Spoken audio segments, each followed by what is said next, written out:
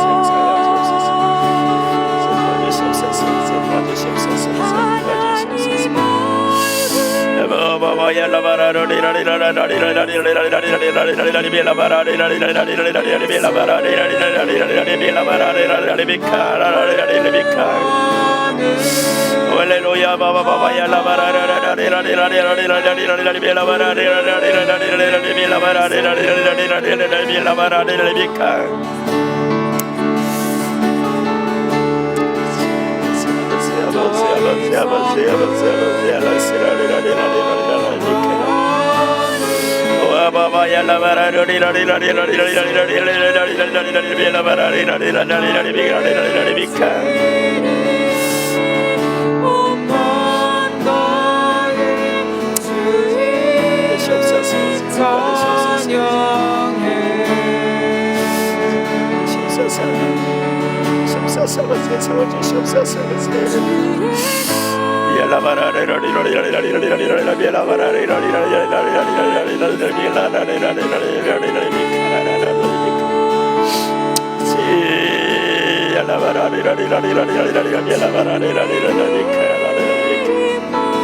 할렐루야 바바바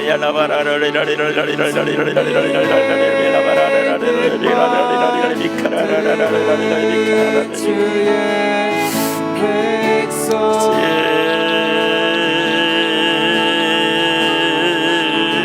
이 땅에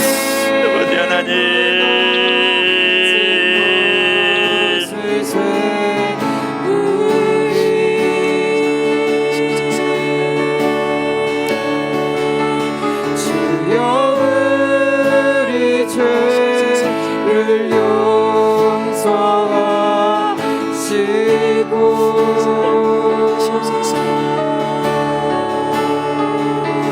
다시 땅에 부흥을 주소서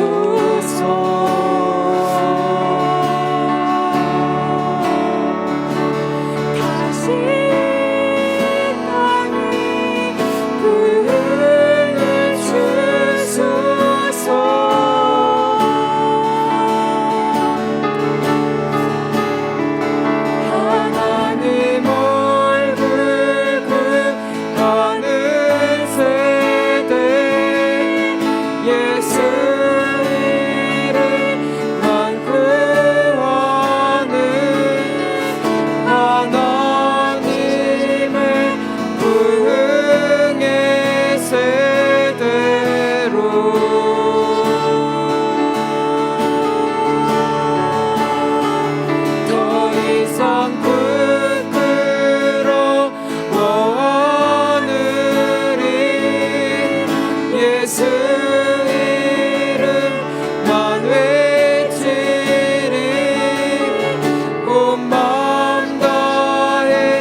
엘리야가 열왕기상 18장 19장에 보면 기대했죠. 바알과 세라 선지자와 대결을 벌이고 비가 오고 난 뒤에 예루살렘에 뛰어오면서 그가 기대했어요. 부흥이 임할 거다, 이런 기대를. 근데 그렇게 안 됐거든요. 그리고 오히려 그 아합이, 그러니까 이세벨이 엘리야를 죽이겠다고 하자 엘리야가 노뎀나무 밑에 가서, 그러니까 북쪽의 이스라엘과 남쪽 경계 지역에 있는 대까지 광야로 나가서 노뎀나무 밑에 가서 하나님, 제가 조카오니 저를 데려가시옵소서, 이렇게 자기 연민에 빠져가지고 그렇게 낭망하지 않아요? 왜 그럴까? 그러니까 하나님을 기대했는데 자기 생각에 이렇게 할 거라고 생각했던 대로 안 미쳐서 그렇습니다. 지금 제가 기도하는데 그 생각이 나면서 이렇게 그런 부분을 좀 나누면 좋겠다 싶어서 말씀드립니다.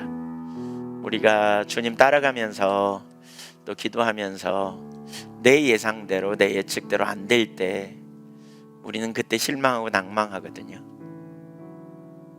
그러고는 차라리 데려가시옵소서, 우리가 그렇게 가죠. 저도 가끔 그런 적이 많이 있고요. 실망하고 낭망하고. 우리가 하나님만 신뢰한다는 것은 때로는 우리 예상대로 안 돼도 하나님이 엘리야를 인도하셔서 놀라운 그러한 의도를 그 뒤에 보이시잖아요. 하나님께서 호렙산으로 인도하셔서 불 가운데 지나가지 않고 바람 가운데 지나가지 않고 세미한 음성으로 그에게 말씀하셔서 그를 만나주시면서 엘리야의 예측과 다르게 7천 명의 숨겨놓은 사람들을 하나님이 두셨다. 이렇게 얘기하면서 우리가 하나님을 신뢰한다는 것은 우리가 기도하고 우리가 찾았는데 왜 빨리 뭐가 안 되지? 그리고 내 뜻대로 안 됐다 그래서 연민에 빠지고 낙담하는 그건 불신앙입니다. 그런 부분을 회개하고 믿음으로 주님 자신을 구하고 은혜를 구하고 주님을 신뢰하는 자리로 우리를 초청하시고 계심을 기억할 필요가 있다 싶어요. 하나님은 선하십니다. 그 말은 가장 우리에게 그러니까 최선의 길로 인도하시는 분이라는 겁니다. 언제나 우리를 이해하시는 분이에요. 하나님은 안전하십니다. 혹시 지금 나눈 이 이야기가 여러분에게 말씀하시는 음성인지 몰라서 제가 나눴습니다. 그런 부분이 있다면 회개하시고요. 낙담되고 좀 연민이 든다면 저에게도 좀 해당되는 말씀 같고요. 그런 부분을 회개하고 돌이키면서 주님을 구하고 찾으시면 좋겠습니다. 각자 기도하다가 자연스럽게 마치도록 하겠습니다. 내일 저녁에도 모입니다. 함께 하신 여러분, 주님이 여러분과 함께 하시기를 구합니다. 기도하겠습니다.